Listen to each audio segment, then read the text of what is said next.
தேவாணி வசந்தா தேவி பரணீர வேந்தினே சுகன்யா விசாகம் ரேவதி தேவதே திருவாதிரி சரண்யா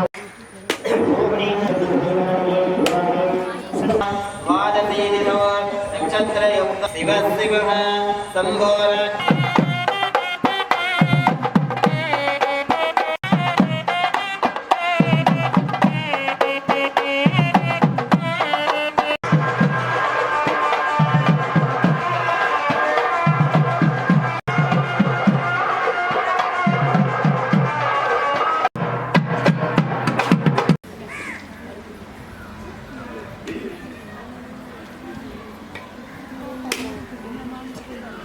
வாங்க வாங்க கிடைக்கும்.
இன்னொரு விடயத்தையும் நாங்கள் ஒவ்வொரு வருடமும் கூறுகின்றோம்.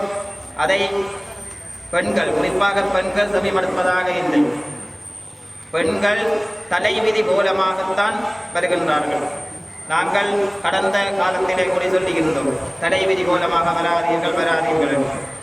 ஏன் அப்படி சொல்லுகின்றோம் என்றால், தலைவிதி மூலமாக இருப்பவர்கள் அந்த சாபத்தின் காரணமாக ஒரு சபதம் எடுத்து இருக்கின்ற பெண்கள் தான் அப்படி இருப்பார்கள்.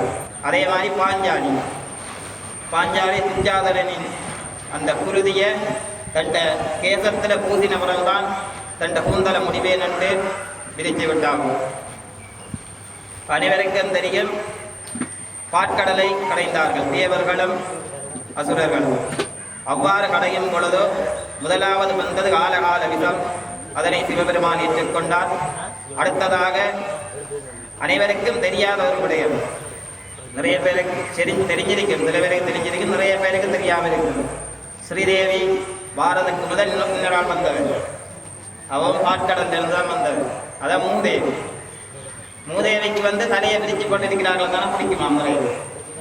அப்போ நீங்கள் இப்போ இந்த விளக்கு பூஜையை இப்போ செய்யும் போது ஸ்ரீதேவிக்கு செய்கிற பூஜைக்கு பதிலாக மூதேவிக்கு செய்கிற பூஜையாக அமைந்துள்ளோம்.